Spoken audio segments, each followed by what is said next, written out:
Good morning student and welcome on my YouTube channel जिसका नाम है वरद विनायक क्लासेस। और जैसा कि आप सभी को पता है कि मैं इस चैनल पर आपको टर्म 1 मैथमेटिक्स क्लास 10th की और 12th की एमसीक्यू बेस्ड की वीडियो प्रोवाइड करा रहा हूं। तो उसी की सीरीज में मैं आज आपके लिए लेकर आया हूं pair of linear equation in two variables की सेकंड पार्ट, जिसके अंदर मैं आपको कुछ इंपॉर्टेंट एमसीक्यू जो कि आपके एग्जाम में आने के संभावनाएं हैं और साथ में ये एमसीक्यू आपके पहले एग्जाम में आ चुके हैं और काफी अच्छे रेस्पॉन्स वाले एमसीक्यू हैं, तो उन्हीं को लेकर के आया। और अगर आपको ये वीडियो मेरी पसंद आए तो प्लीज चैनल को सब्सक्राइब करना ना भूलें, और अगर नहीं पसंद आए तो चैनल को अनसब्सक्राइब कर दीजिएगा और साथ में डिसलाइक का बटन भी प्रेस कर दीजिएगा। मुझे आपके कमेंट का भी इंतजार रहेगा, तो अपने कमेंट को भी जरूर डालिएगा। तो चलिए क्वेश्चन को स्टार्ट करते हैं। और आज का क्वेश्चन आपके स्क्रीन पर है ये। इसके अंदर आपके पास क्या है कि एक फिगर आपके पास है गिवन। ये आपके पास फिगर है जो कि ए बी सी और डी है, और यहां पर आपको गिवन है x plus Y is equal to 30, और ये वाली वैल्यू आपके पास गिवन है x माइनस वाई और ये 40। तो इस फिगर के अंदर यू वेरी वेल नो कि this things are given here. x plus Y की वैल्यू आपके पास 30 के इक्वल होगी। क्यों? क्योंकि because of their is a rectangle.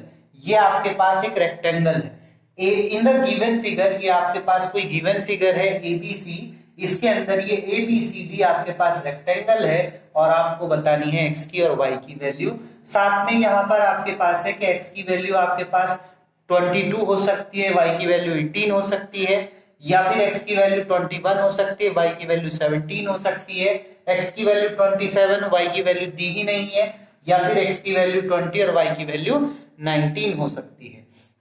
या जैसा कि आप लोगों को पता है कि दिस इज अ रेक्टेंगल, तो रेक्टेंगल के अंदर आपके पास जो अपोजिट साइड होती हैं वो इक्वल होती हैं। तो हम इसके अंदर इस साइड को इसके इक्वल राइट कर सकते हैं, जैसे कि x plus Y is equal to 30 हम इसको राइट कर सकते हैं।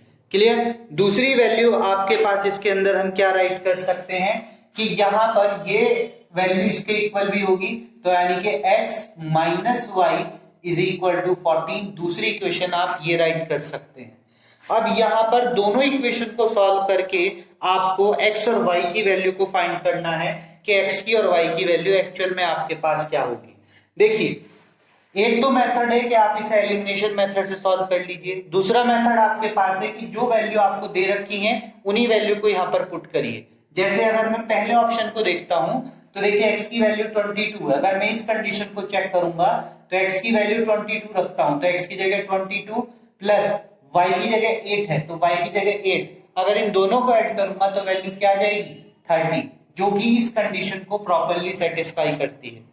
तो यानी कि एक कंडीशन को तो ये वैल्यू सेटिस्फाई कर रही है। अब दूसरी कंडीशन और चेक करेंगे तो यहां पर x की जगह आपके पास 22 है, माइनस y की जगह 8 है। अब इन दोनों को अगर हम सब्ट्रैक्ट कराएंगे तो मेरे पास इसमें 14 आ जाएगा, जो कि इस कंडीशन को सेटिस्फाई करती है। यानी कि ये जो वैल्यू है ये इन दोनों कंडीशन को सेटिस्फाई करेगी, इसीलिए इसका आंसर आपके पास ये होगा। यहां पर बस आपको एक चीज जरूर याद रखनी है कि ये एक रेक्टेंगल है, और रेक्टेंगल में अपोजिट साइड जो होती है वो इक्वल होती है, तो यानी कि इसको आपको इसके इक्वल राइट करना है और इसको आप इसके इक्वल राइट कर सकते हैं। क्लियर? अब चलते हैं अपने सेकंड क्वेश्चन की तरफ, और सेकंड क्वेश्चन आपके स्क्रीन पर ये है।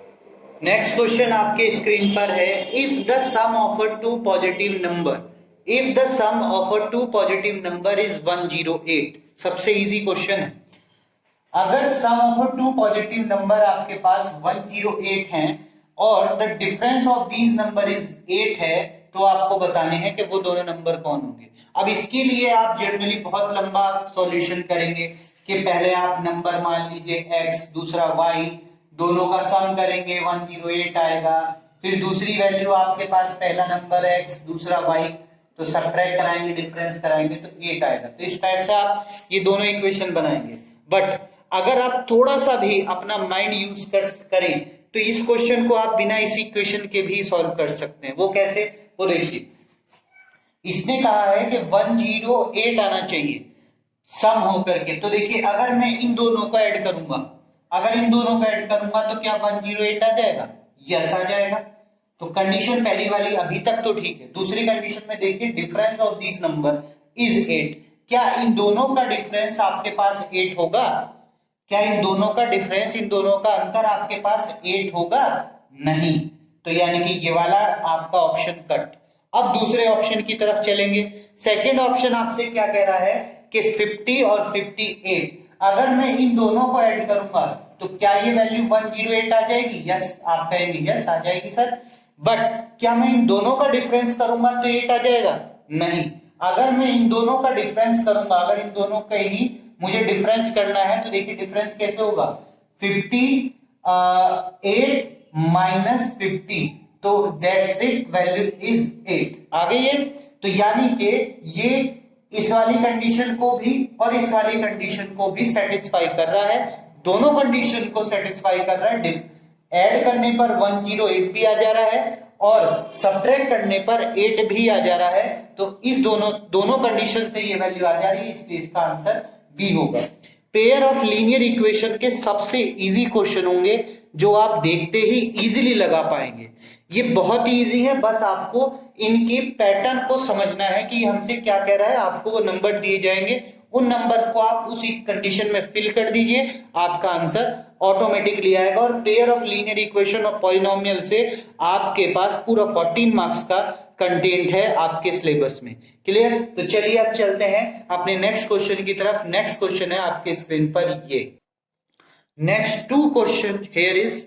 ये क्वेश्चन बहुत ही इजी है, बस आपको अपने माइंड का प्रिपेयर करना है कि ये क्वेश्चन आप कैसे कर सकते हैं। देखिए क्वेश्चन क्या है, the pair of a equation this 2/x plus 3y is equal to 15 and second equation 5/x minus 4y is equal to 3 where x is equal to x not equal to 0 are।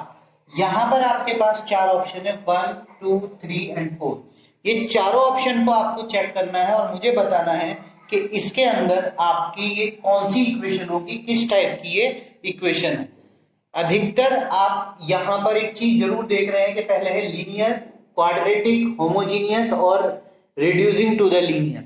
सबसे पहले quadratic की तरफ को चलते हैं। क्या इसके अंदर x की पावर 2 है? नहीं है ना, y की पावर 2 है, तो ये क्वाड्रेटिक तो होने की नहीं। तो इसका मतलब ये, तो इसका आंसर 100% गलत है। होमोजीनियस का मीनिंग होता है कि जिसकी वैल्यू सेम टाइप की फॉर्म में हो, या फिर ऐसा कह सकते हैं कि अगर हम कोई वैल्यू सब्स्टिट्यूट करें तो वो एक प्रॉपर फॉर्म में कन्वर्ट हो जाए। तो ये भी नहीं होगा क्योंकि इसकी वैल्यू भी यहाँ पर आप ऐसा करके दूसरी वैल्यू से इसकी वैल्यू सब्ट्रैक्ट करा करके नहीं ला सकते हो, ठीक है। तो इसलिए ये होमोजीनियस और क्वाड्रेटिक तो है नहीं, बस आपके पास 2 बचे, एक तो लीनियर, एक रिड्यूसिंग टू द लीनियर। अब यहां पर ये लीनियर हो सकती है क्योंकि x की वैल्यू यहां, वो y की वैल्यू 1 है, बट x की वैल्यू माइनस में पहुंच चुकी है। जब x की वैल्यू माइनस होगी तो ये लीनियर भी नहीं होगी, क्योंकि लीनियर बोलता है कि x की एक, जो भी वेरिएबल आप यूज कर रहे हो उसकी वैल्यू एक प्रॉपर फॉर्म में होनी चाहिए। तो यहाँ पर x, 2 वेरिएबल यूज कर रहे हैं x और y, पर दोनों की वैल्यू प्रॉपर नहीं है। x की वैल्यू एक प्रॉपर इंटीजर नहीं है, एक पॉजिटिव इंटीजर नहीं है, तो इसीलिए लीनियर तो नहीं होगी। अब इसके बाद बचा रिड्यूसेबल टू लीनियर। अगर मैं इसमें कोई वैल्यू सब्स्टिट्यूट कर दूं, यानी कि किसी भी एक वेरिएबल को रिड्यूस कर दूं, तो क्या ये लीनियर बन जाएगी? हाँ, अगर मैं 1/x को रिड्यूस करके b लिख दूं या कोई भी वेरिएबल लिख दूं तो तब ये लीनियर इक्वेशन बन जाएगी। इसीलिए इसका आंसर आपके पास ये होगा, रिड्यूसेबल टू लीनियर। ये चीजें आपको जरूर याद रखनी है। अधिकतर बच्चे इसके अंदर लीनियर लगा कर आएंगे या फिर लीनियर लगा कर आएंगे, पर ये नहीं लगाएगा कोई भी, तीसरे तक चौथे तक आपका ऑप्शन नहीं लगाएगा, लीनियर लगा कर आएंगे। क्यों? क्योंकि सभी को पता है कि हमारे पास चैप्टर जो है वो लीनियर इक्वेशन है, तो हम ये लगा कर आएंगे। बट एक चीज जरूर याद रखिएगा, अगर सब्स्टिट्यूट की फॉर्म में दे रखा है, किसी को सब्स्टिट्यूट करके वो लीनियर में कन्वर्ट हो सकती है, तो उसको फिर हम बोल देंगे रिड्यूसेबल टू लीनियर। तो इसीलिए इसका आंसर रिड्यूसेबल टू लीनियर होगा, और इस टाइप से आप इस अपने क्वेश्चन को कर सकते हैं। नेक्स्ट क्वेश्चन आपके पास स्क्रीन पर है, आप देख रहे हैं, to reduce the equation 9x plus 5/y is equal to 10। यहां पर ये आपके पास इक्वेशन है 9x plus 5y is equal to 10, और दूसरी इक्वेशन ये है 6x minus 9/y is equal to 11। और आपको बताना है कि इन दोनों के अंदर हम अगर इसे लीनियर इक्वेशन में कन्वर्ट करना चाहते हैं, तो बताइए कौन सी या किस वैल्यू को, x की कौन सी वैल्यू आप पुट करें, सब्स्टिट्यूट करें, ताकि ये लीनियर इक्वेशन में कन्वर्ट हो जाए। इस क्वेश्चन, इस पैटर्न पर क्वेश्चन आपका इंपॉर्टेंट है, तो ये चीज आप जरूर करके जाएं अपने एग्जाम में, ये अच्छा इंपॉर्टेंट क्वेश्चन में कंसिडर होगा। तो देखिए ये और ये दोनों की चीज आप देख रहे हैं, x तो एक प्रॉपर फॉर्म में है, तो इसको अगर आप सब्स्टिट्यूट करें तो भी ठीक है, नहीं करेंगे तो भी ठीक है, ये आपका प्रॉपर रहेगा। तो यानी कि इसकी वैल्यू आप ये रख सकते हैं, x की जगह u, यानी कि x की जगह वही कोई एक वेरिएबल इक्वल टू में वैसे या तो ये रख सकते हैं या ये रख सकते हैं, पर ये और ये नहीं रख पाएंगे। क्यों नहीं रख पाएंगे? क्योंकि ये रूट में है, तो फिर ये लीनियर इक्वेशन नहीं रहेगी, तो ये नहीं रख पाएंगे। ये 1/x की जगह अगर u रखेंगे तब भी आप x की वैल्यू निकाल लेंगे तो 1/u में हो जाएगी, जो कि लीनियर इक्वेशन नहीं रहेगी। तो ये दोनों ऑप्शन को आप नहीं रख सकते। तो पहले आपने दोनों ऑप्शन को रिड्यूस करा दिया है, अब आपके पास सिर्फ ये दो ऑप्शन बचे हैं, इन दो में से कोई सा एक ठीक है आपका। अब देखिए नेक्स्ट वाले को, अगर मैं 5 है, ये 5/y है, इसको आप कैसे राइट कर सकते हैं? 5 इंटू 1/y राइट कर सकते हैं, क्योंकि अगर हम देखें तो इसको अगर 1/1 करेंगे तो इसकी इससे मल्टीप्लाई करेंगे तो ये सीधा 5 बन जाएगा, जो कि ऊपर है। तो यानी कि इसे हम 5 इंटू 1/y की फॉर्म में राइट कर सकते हैं। और इसको अगर मैं किसी तरीके से रिड्यूस कर दूं किसी भी वेरिएबल से, उसको सपोज कर लो मैं v मानना हूं, तो ये मेरा 5v बन जाएगा, जो कि एक लीनियर टर्म होगा। तो इसका मतलब ये तो है नहीं, यू तो ये तो है नहीं, यहां पर है ये रहा, देखिए 1/y is equal to b, तो 1/y को b लिख दे रहे हैं, यहां पर भी मैंने 1/y को b ही राइट करा है, तो इसका मतलब ये वाला आंसर आपका यहां पर करेक्ट हो जाएगा। इस टाइप के क्वेश्चंस को आप जरूर करेंगे कि कौन सी वैल्यू को आप रिड्यूस या सब्स्टिट्यूट कर सकते हैं, ताकि आपका जो इक्वेशन है वो आपका लीनियर हो जाए। तो चलिए अब चलते हैं अपने नेक्स्ट क्वेश्चन की तरफ। नेक्स्ट क्वेश्चन आपकी स्क्रीन पर है, ये next back to back question आपके पास है। देखिए क्या है, अ फ्रैक्शन बिकम 1/3। कोई भी फ्रैक्शन है आपके पास, वो 1/3 हो जाएगा when 2 subtracted from the numerator. अगर उसके न्यूमिनेटर में से आप 2 सब्ट्रैक्ट कर देंगे, अगर उसके न्यूमिनेटर में से आप 2 सब्ट्रैक्ट कर देंगे तो वो फ्रैक्शन 1/3 में कन्वर्ट हो जाएगा। अगर आप उसके डिनोमिनेटर में से 1 सब्ट्रैक्ट कर देंगे तो वो फ्रैक्शन 1/2 हो जाएगा। और आपके पास वो फ्रैक्शन दे रखे हैं 4, आपको फाइंड करना है कौन सा इसमें राइट है। तो पहला आपके पास ये, दूसरा ये है, तीसरा ये है, चौथा ये है। अब आप देखिए इनमें से हमारा कौन सा फ्रैक्शन हम राइट कर सकते हैं। तो इसके लिए आपके पास सबसे पहले मैं एक मेथड बता रहा हूं, उसका यूज करेंगे, फिर मैं आपको इसका ट्रेडिशनल मेथड बताऊंगा कैसे आप करेंगे। देखिए यहाँ पर ये फ्रैक्शन बोल रहा है, तो हमारे पास 4 फ्रैक्शन है। तो पहला फ्रैक्शन अगर हम देखेंगे तो जो 2/5 है, इसकी कंडीशन को लेके दे चलेंगे, 2 is subtracted from the numerator. इसका न्यूमिनेटर क्या है? 2 है, तो इसके न्यूमिनेटर में से 2 सब्ट्रैक्ट कर दीजिए। तो जैसे न्यूमिनेटर में से 2 सब्ट्रैक्ट करेंगे तो 0/5 हो जाएगा, जो की वैल्यू 0 है। तो क्या मैं इसका न्यूमिनेटर 1/3 बना पाया? नहीं बना पाया। इसका मतलब मैं पहली कंडीशन को फुलफिल नहीं कर पाया इसके थ्रू, तो इसका मतलब मेरा ये ऑप्शन तो करेक्ट होगा ही नहीं। अब इसके बाद सेकंड ऑप्शन की तरफ चलते हैं। 7/15 है, इसका न्यूमिनेटर क्या है? 7 है, 7 में से 2 सब्ट्रैक्ट कराइए तो आपके पास हो जाएगा 5/15। 5 1 जा 5, 5 3 जा 15, दैट्स मीन 1/3। तो क्या मैं 2 को सब्ट्रैक्ट कराने के बाद 1/3 बना पाया? आप कहेंगे सर यस, आपने 1/3 बना दिया है। यानी कि ये वाला फ्रैक्शन हमारा एक कंडीशन को सेटिस्फाई कर रहा है। अब इसके बाद हम दूसरी कंडीशन को चेक करेंगे। दूसरी कंडीशन में कह रहा है कि अगर 1 डिनोमिनेटर में सब्ट्रैक्ट करा दे, तो इसका डिनोमिनेटर है 5/15, 15 इसका डिनोमिनेटर है। डिनोमिनेटर में से अगर मैं 1 को सब्ट्रैक्ट करा देता हूं तो वी हैव 7/14। हमारे पास क्या बचेगा? 7/14, 7 1 7, 7 2 14, दैट्स मीन 1/2 बचेगा। तो क्या मैं 1/2 बना पाया हूं? आप कहेंगे यस, आपने 1/2 बना दिया है, इसका मतलब ये फ्रैक्शन हमारा बिल्कुल सही है। तो इस मेथड के थ्रू आप अपने फ्रैक्शन की वैल्यू को निकाल सकते हैं। बस आपको थोड़ी सी कैलकुलेशन थोड़ा फास्ट करना होगा और आप हाथों हाथ इस क्वेश्चन को निकाल पाएंगे। ये तो मैंने सिर्फ समझाने के लिए आपको ऐसे लिख के दिखाया, आप अगर माइंड में भी करेंगे तो बहुत जल्दी कर सकते हैं। क्लियर? अब इसके बाद सेकंड क्वेश्चन देखिए। सेकंड क्वेश्चन में भी आपके पास क्या है? The angles of a triangle are X and Y and 40। आपके पास किसी भी ट्राइंगल के 3 एंगल दे रखे हैं, एक एक्स, एक वाई और एक 40, और आपसे कह रहा है कि the difference between the two angle X and Y के बीच में जो डिफरेंस है वो आपके पास 30 है, ये आपसे बता रहा है। तो कह रहा है बताइए इनमें से कौन सा एंगल आपके पास होगा। तो पहली चीज सबसे बेटर, इस क्वेश्चन को देखते ही आप डायरेक्ट आंसर लगा सकते हैं। वो बताइए कैसे? इसने कहा है तीसरा एंगल 40 है, तो तीसरा एंगल यहां पर कहीं पर भी 40 नहीं है, सिर्फ इसी पर तीसरा एंगल 40 आपको दिख रहा है। देखिए ये रहा 40, थर्ड एंगल आपका 40 इसने गिवन था, तो 40 सिर्फ इसी में ही है, तो इसका मतलब ऑप्शन तो यही ठीक होगा। अब इसके बाद अगर हम ये चीज भी नहीं देखें कि भाई ऑप्शन तो ये ठीक होगा केवल एक कंडीशन पर, बाकी कंडीशन भी चेक करनी चाहिए। इसने कहा है कि difference between the two angle X and Y, यानी कि इसके अंदर और इसके अंदर, ये एक्स की वैल्यू होगी पहली वाली, ये वाई की वैल्यू होगी दूसरी वाली, ये फर्स्ट वैल्यू एक्स की, ये सेकंड वैल्यू वाई की होगी। तो इसने कहा इन दोनों का डिफरेंस 30 होना चाहिए, तो इन दोनों में से आप सब्ट्रैक्ट कराइए।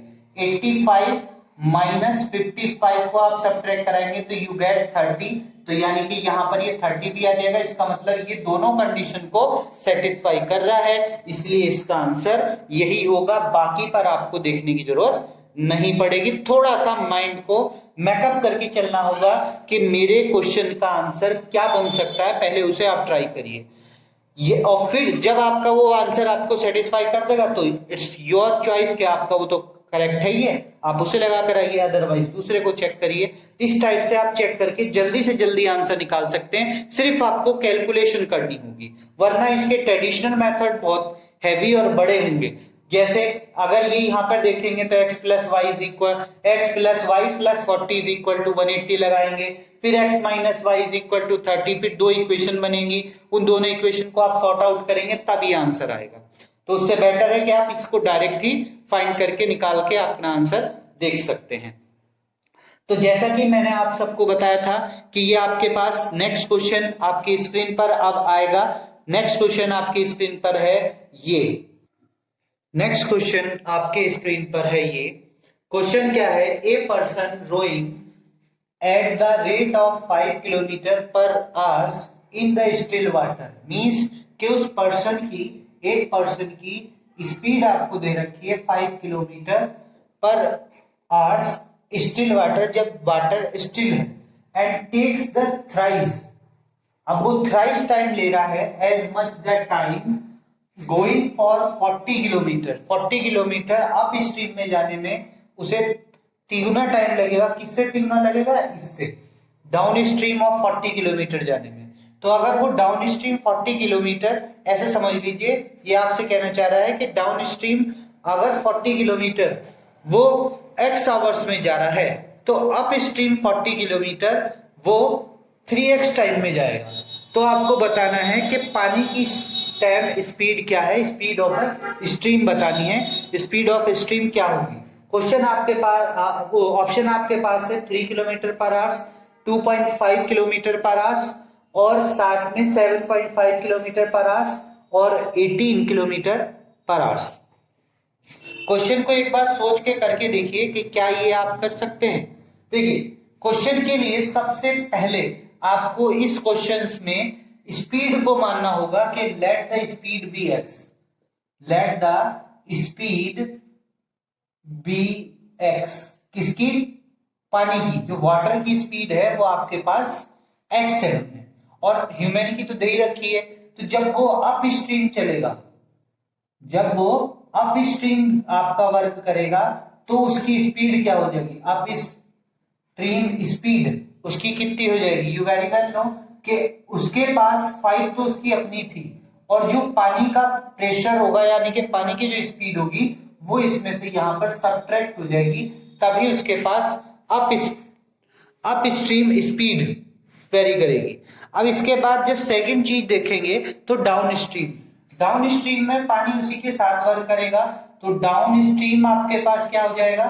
डाउन स्ट्रीम स्पीड आपके पास हो जाएगी 5 तो वो है, पानी भी उसको आगे प्रेशर देगा, तो उसके बाद उसकी स्पीड हो जाएगी 5 प्लस एक्स।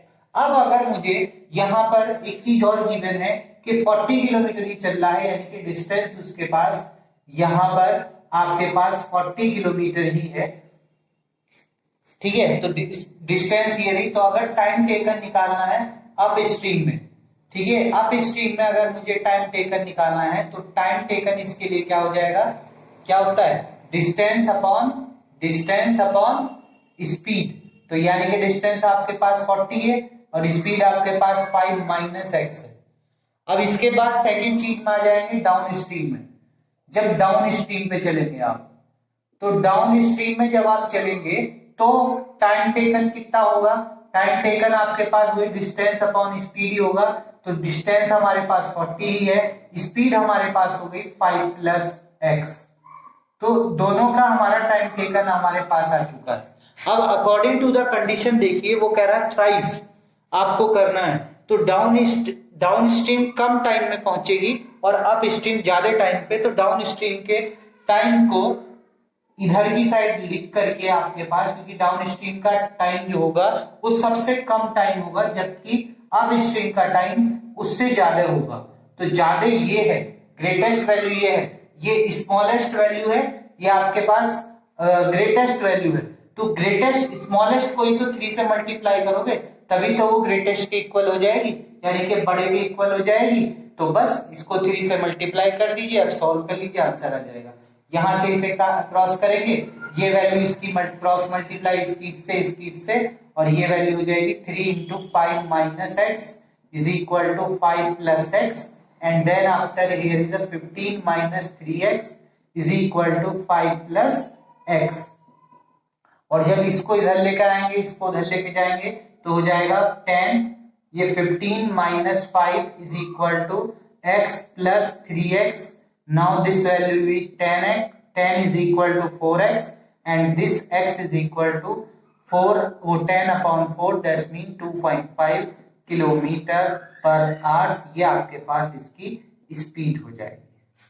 तो इस टाइप से आप अपने इस क्वेश्चन को फाइंड कर सकते हैं, इसका आंसर निकाल सकते हैं, यानी कि इसका आंसर आपके पास B is the right answer. आपके पास बी जो होगा यहाँ पर बिल्कुल राइट आंसर हो जाएगा। अब आप एक चीज जरूर देख रहे होंगे कि यहाँ पर जो बी आपका राइट आंसर है और ये वाली वैल्यू आई है, तो कह रहे होंगे कि ये तो एक ट्रेडिशनल मेथड है, इसको शॉर्ट में कैसे करेंगे हम वहां पर। तो शॉर्ट में अगर आप थोड़ा सा माइंड लगाएंगे ना तो ये क्वेश्चन एकदम हो जाएगा। बस आपको एक चीज याद रखनी है कि हमें ये इतनी चीज नहीं लिखनी, ये इतनी चीज हमें एग्जाम में नहीं लिखनी, क्योंकि हम हमारे लिए वो सिर्फ हमें एक एमसीक्यू की फॉर्म में देगा, तो हम इतनी चीज नहीं लिखेंगे, इतना पार्ट हम नहीं लिखेंगे। ये चीज अप स्ट्रीम की हम डायरेक्ट निकालेंगे, डाउन स्ट्रीम डायरेक्ट निकालेंगे, सिर्फ ये कैलकुलेशन करेंगे। तो ये चीज आपको अपने पास में डायरेक्ट लिखनी है, और ये चीज डायरेक्ट लिखने के बाद आप इसकी बस कैलकुलेशन करें और आपका आंसर आपके पास हो जाएगा। सिर्फ आपको ये कैलकुलेशन करके आंसर निकालना है। तो क्वेश्चन ज्यादा बड़ा नहीं है, सिर्फ समझकर आपको इसका आंसर निकालना है और कैलकुलेशन फास्ट करनी है। तो इसी के साथ आज मेरे जो chapter pair of linear equation है, इसके जो एमसीक्यू है वो आज मैं खत्म कर रहा हूं, यहीं कहीं स्टॉप कर रहा हूं। अब अगले जो वीडियो लेकर आऊंगा उसके अंदर मैं case study based question provide कराऊंगा आपको, ताकि आप अपनी केस स्टडी की प्रिपरेशन भी कर सके इस चैप्टर से रिलेटेड। और then after I will start the other chapter for the MCQ. और एग्जाम से पहले मैं आपको सारे एमसीक्यू सारे चैप्टर्स के सेपरेटली जो इंपॉर्टेंट है वो करा दूंगा। साथ में एग्जाम के दिन, जब एग्जाम होगा, एग्जाम से 2 दिन पहले मैं आपकी ऑनलाइन जो क्लासेस दूंगा उसके अंदर कुछ प्रैक्टिस के क्वेश्चन दूंगा जो कि आपके लिए काफी इंपॉर्टेंट होंगे। तो चैनल को सब्सक्राइब करना ना भूलें, क्योंकि जब आप चैनल सब्सक्राइब करेंगे तभी तो आपको वो क्वेश्चन मिल पाएंगे। और हर एक क्वेश्चन और हर एक पेपर, बल्कि एक पूरा पेपर ही मैं आपको प्रोवाइड कराऊंगा अपने गैस का। तो ऐसे करके मैं आपको 2-3 पेपर प्रोवाइड कराऊंगा जिसके थ्रू आप अपनी प्रिपरेशन कर सकते हैं। ठीक है, तो thank you for watching this video. अगर ये वीडियो पसंद आई है तो लाइक करना ना भूलें, सब्सक्राइब जरूर करें, और अगर पसंद नहीं आई है तो डिसलाइक भी जरूर करें। आल्सो अगर आपको इसमें कोई चेंज या कोई इंटरचेंज कराना है तो कमेंट करके इसके वीडियो के कमेंट बॉक्स में कमेंट भी जरूर करें, और बेल आइकन को दबा लीजिए। और साथ में ये वीडियोस अधिक से अधिक स्टूडेंट्स में शेयर करिए ताकि उन्हें भी इस चीज का बेनिफिट हो सके। Thank you for watching this video.